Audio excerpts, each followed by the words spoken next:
I'm fitting the slider to the RV-7 and it is not easy, so bear with me as we grind through some frustration and difficulty, because I promise there is light and progress at the other side. Alexa, play Ryan's Calm Down playlist.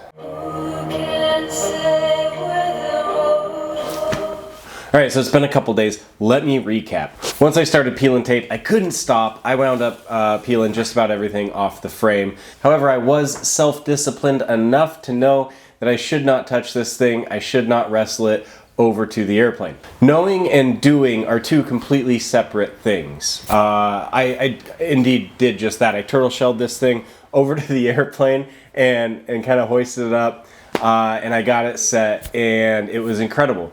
Seeing it on the airplane was an incredible moment, which was quickly followed by me inspecting every angle, every nook and cranny, seeing how this thing shaped up. Overall, I would say I'm very happy with how it turned out. It looks fantastic.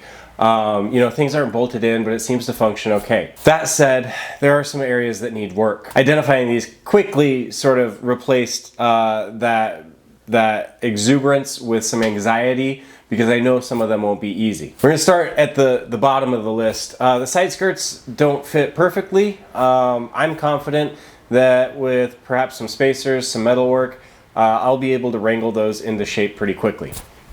Working towards the slightly larger issues, the frame barely touches the aft skins on its way back. I missed my mark by perhaps a 1/16 of an inch. It just slightly graces the skins, and depending on how I have my slider rail set up, it could be one, it could be the other, it could be both. I talked to Vans about this. We both agreed there's really no way to adjust it now that the canopy is Sika'd to the frame. Because it's such a light touch, I came up with the idea that why don't I just put some like 3M PPF paint protection film, just a strip where it might contact. Vans suggested that, and combining it with some of that Teflon tape that I think it's UMHW or UHMW, that'll provide just not only protective barrier, but some lubrication, if you will, some free friction to get it past there. That way I've got two forms of protection preventing it from rubbing paint off. All of this is going to be hidden beneath the rear skirt. That was enough to satisfy me that I'm not going to sweat it. We'll follow those procedures and move on. One of the earlier things to catch my eye, the whole canopy sits a little high. Now, I did cut a little bit from the front legs of the canopy frame because I knew that I needed to take some off, but I left them a little long. So this was to be expected. I sort of saw that I might need to take a little bit more off of one than the other, which seemed odd, but then measuring the bottom rail, it seemed like that would actually even it out, and perhaps one started a little longer than the other. I don't know. Once I determined that one would need to come off about 1/4 of an inch, the other one maybe a 1/16 or an 1/8, I noticed something, and that's that the windshield actually doesn't have a uniform gap across the front. Now, again, that was a little bit to be expected. I will be able to shim this to different extents, the windshield, as it follows the canopy, to create a uniform sort of flushness all the way across the front bow. But there is an area where it's already flush, and what I was expecting is that my canopy would sit high so that I could add space to the windscreen and they would meet like this. And so basically I'm going to block one up, and the reason I'm blocking it up is so that Sika can take advantage of that gap. Again, there's one area, it's centered kind of right over the pilot seat, and they are currently flush, which wouldn't normally be a problem, but remember now, that side of the canopy needs to come down 1/4 of an inch. And that is a recipe for disaster, because that means that my canopy is going to sit lower than my windscreen, which needs to be lifted up. And I got things working against me. And honestly, once I started to put this together, my heart sank. One avenue I sought to fix this was perhaps I should go back to thinking about shimming my roll bar. If you remember, I had sort of an uneven gap.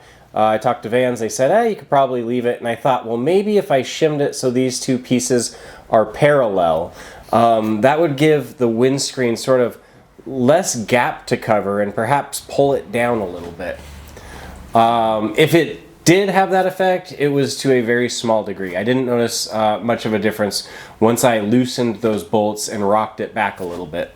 I'm still in problem solving mode here.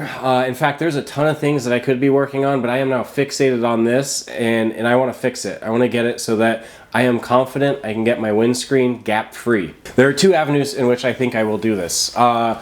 When I shimmed the roll bar, which I think will be the course I take now, I noticed that on that side, it's resting back on its heel a little higher than on the other side.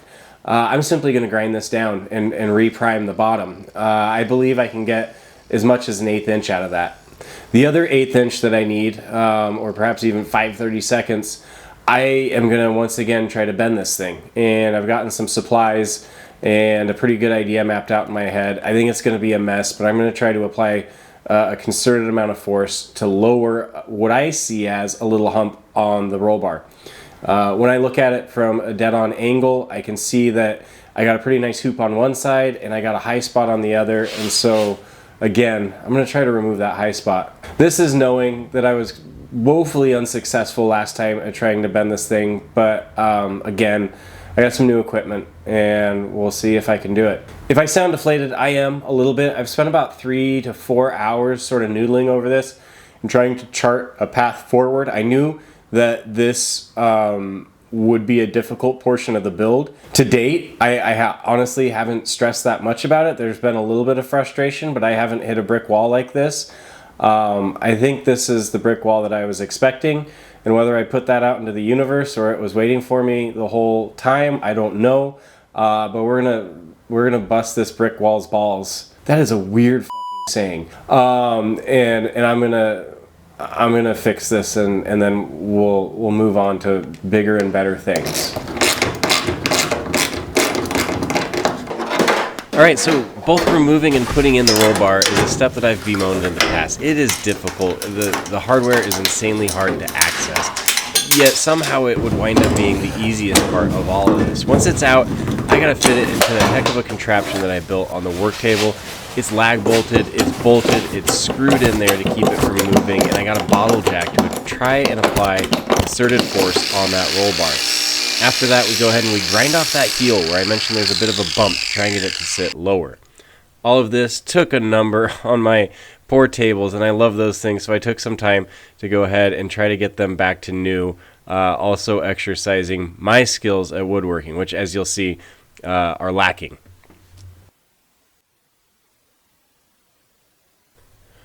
Back to the plane, I took some time to take a look at what unintended consequences shimming this roll bar is going to have. It seems like when you make a move anywhere in this slider canopy, it ripples throughout the entire structure, and you wind up with things misaligned, not fitting, not rolling, and generally just undesirable movements in the whole system. So after looking at it, there were some aspects of it that I actually appreciated more. Side skirts seemed to fit better, but as I mentioned, there were some gigantic unintended consequences that really troubled me.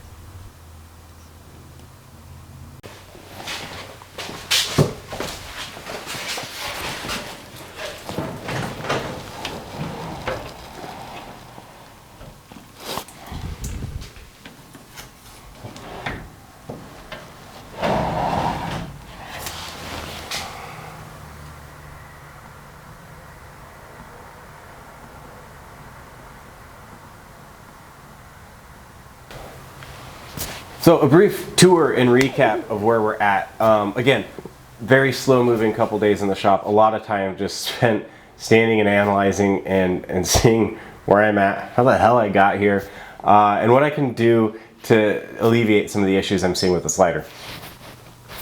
The bending, the jack and the bending and the subtle grinding, it's an oxymoron, of the roll bar seem to have worked. I have enough space, I think. I got about 3/16 out of it. I wanted 1/4. I think I can hide that 1/16 of an inch in various places as I put all this together. I'm happy with it. Aside from the grinding, I am going to stick with the spacers. I've got what I'll call a washer and a half up front. We'll wind up with a half a washer on the back hole just to make sure there's contact there, and I'm not bridging any gaps with that bolt. And that leads to a nearly perfectly parallel roll bar and front hoop. Once I no longer had concerns about the spacing there, I went ahead and trimmed the respective legs of the front canopy. This side got a little bit more trimmed off, just a little bit. That seems to have thrown everything off. And the true spirit of this, one small adjustment somewhere creates tsunamis on the other side of the plane, and that seems to have been what happened. The good, both my wheels and tracks seem to track better. The wheels are rolling, there's less drag. It seems to have kind of straightened things out. The bad is I am now getting more contact between the canopy and the skin back here. So much so that I'm gonna have to do something about it, whether it's bend the skin in, possibly trim it. I've created a line where trimming might alleviate any contact that I'm seeing. I am investigating on how to do this. I'll be talking to Vans and some others. With the front lowered, the skins now fit quite well. There is a little bit of a line where I'm gonna do some fine tuning to make sure the skin is perfectly parallel with the fuselage and the longeron. But I'm pretty happy with the alignment here. The back needs a little bit of work, but I'll simply metal work that into flush with some seaming pliers or something. I'm not too concerned about this. On the other side of the plane, the skirt is a little bit misaligned, but I think it's less to do with geometry. More has to do with the fact that the canopy and glue joint, I think, are a little thicker up high on the side skirt. That pushes the top out, which pushes the bottom in, and creates sort of an unsightly unevenness. Things are not plumb running up and down. I found out I could easily alleviate this by simply adding a spacer on the rivet line here, which will kind of pull things into plumb. It's very thin, but it's enough to do the trick, and that's going to be my go forward on that. From here, it's just getting things bolted in. I'd like to bolt in the roll bar, hopefully finally this time. I would like to bolt in both the rear and front slider tracks, because right now everything's held together with clamps and clecos, and it makes it very hard to test. The problem is, once it's bolted in and we can go about our tests easier, there is no opportunity to fine tune or move things based on the results of those tests. I think it is good where it's at. I'm pretty happy with it, so I believe I will be going ahead and solidifying the decisions and positioning I've made, getting those tied in, and moving forward on some aspects of this canopy. I am still waiting to hear about what to do on this contact patch. It is by far the biggest sort of issue that I'm facing right now, and ultimately it kind of sucks that that's where I'm at, but that's where I'm at.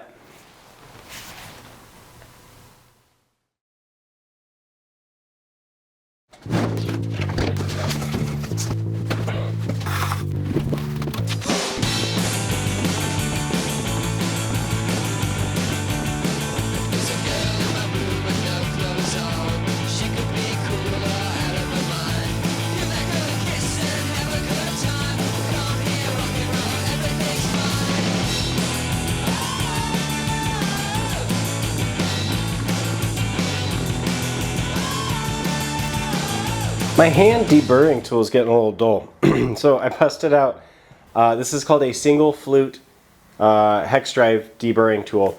It's meant for, I believe, some sort of power drill, although you could probably use it in like a hand screwdriver. I've never really used it, and it would suck if I found out it was the bee's knees, because this is my last skin for the plane. I do like it better than the hand tool, only in that my hand tool is currently a little dull. I prefer the little squiggly guy. I think it just does a quicker job. This, even though I use my lightest weight, tiny little Ryobi, it gets heavy as you're doing hundreds of holes. And so, again, I prefer the hand guy.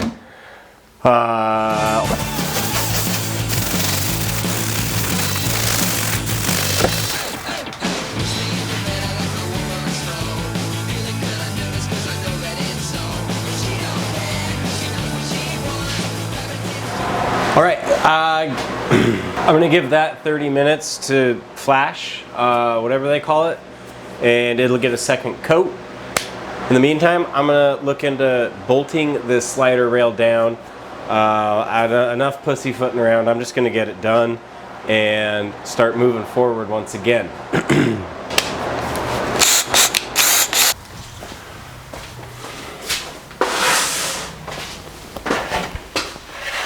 So here's the order of operations on this aft rail. We want to match drill our number 40 holes into our fuselage. From there, we can go ahead and enlarge the holes on the rail itself to final size.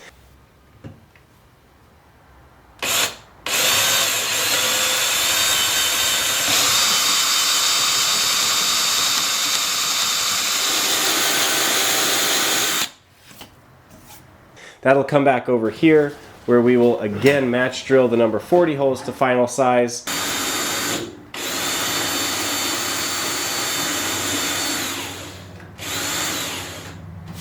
And then we'll add our nuts and bolts, or screws and bolts. I will note I am pushing my rail just ever so slightly, port I believe that is, towards the pilot side, just to even up any sort of variation I have in the canopy. My gaps on either side were slightly uneven, so I think about a 1/16 of an inch this way. That'll just give me the optimal amount of clearance in these side rails where I was contemplating trimming. All right, I gotta catch everybody up again. I believe last we left, I was thinking about trimming the aft skin of my fuselage. Not an ideal situation. However, after trimming the front canopy legs, everything just kind of went to hell. The geometry of everything changed. The ability for the canopy to freely slide forward and aft basically was ruined. The sliders, the rollers didn't seem to work as well, and the worst part was my frame was now crashing into my aft skin. As you probably just saw, I had marked out an area where I was contemplating trimming that away. I was not happy about this solution, so I called Vans. Vans went ahead and said that is not a structural part of the aircraft, you can trim it. I wasn't really happy with that answer, not that it was an incorrect answer. I was hoping for a more solutions-minded response. I felt like I was band-aiding a larger problem with that solution that I had come up with. I talked to some other people who sort of confirmed my thoughts, that if your frame is crashing in to your aft skin, you've got bigger issues than just that. Likely that your geometry is off. I didn't really know where to go with this. The geometry shift seemed to happen when I cut the front legs. However, I couldn't boost those back up by any means. They are where they need to be. So off camera, because appearances aside, I don't always like ruining things on camera.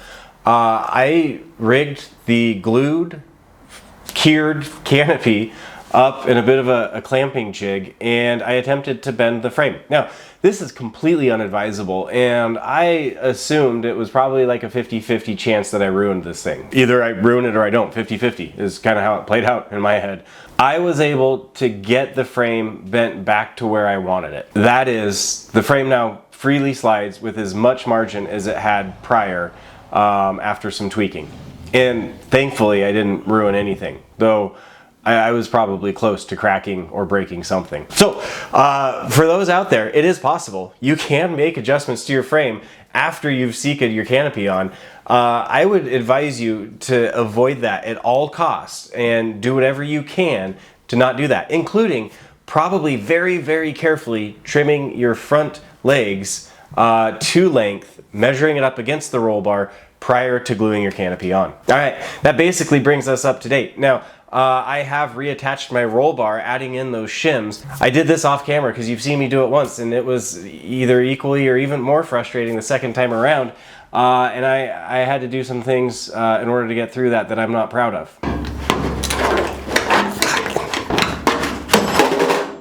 Alexa, play Ryan's Calm Down playlist.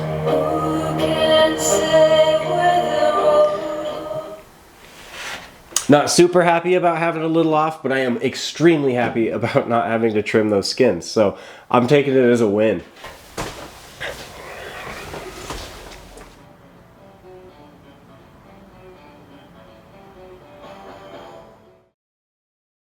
All right, with that permanently affixed, it's time to focus on these rails. I'm gonna move this one just ever so slightly outward, just because it's gonna make me feel better that I will even better in testing. Hard to say whether it really made a difference or not. About a 1/16 of an inch, if that. So I will go ahead and drill its new spot, then re-drill the old holes so that they're kind of recentered. And then I got to figure out how to fish all these nuts and bolts back under the little overhang here. My guess is more hot glue and popsicle sticks in my future.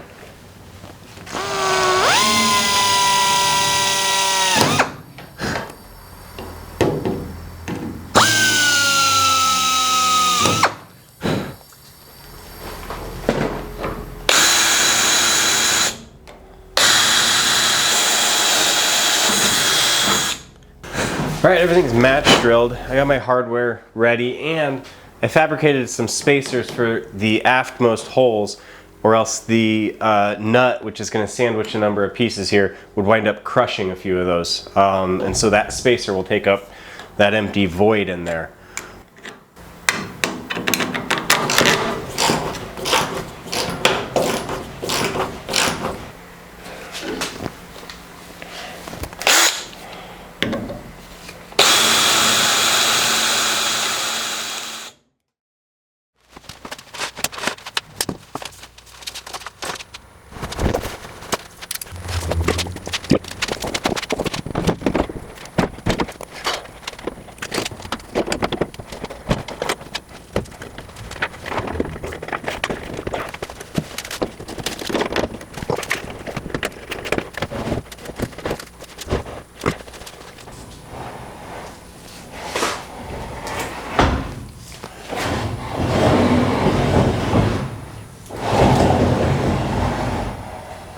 Right where we want it. Right where we want it. Fantastic.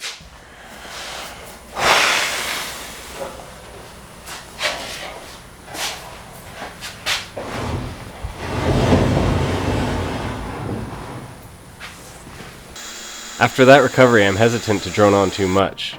After all, the only thing that's left to do is fabricate some plastic blocks to keep the canopy on, I suppose, and a latch to do the same. These items are pretty straightforward, although I will likely wind up doing them both over again.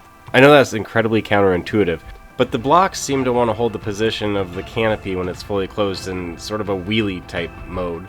And the latch, well, it doesn't latch. I got a little too excited when grinding material away and ground too much off. I guess you could sum it up by saying the items who are tasked with keeping the top on might not be keeping the top on. But all that's for another episode. For now, I'm going to relish in the fact that this canopy is working, and it's working great. As usual, I want to thank everyone for all the kind comments, all the likes, and for subscribing to my work. This journey is incredibly difficult but incredibly rewarding, and I'm excited to continue to share it with everyone here. While time to edit has been scarce, time to work is not, so there's plenty of progress to report, and eventually I'll sit down and get it all edited and off to you. In the meantime, I hope everyone has a fantastic week ahead, and hopefully is sharing it with loved ones and projects of their own.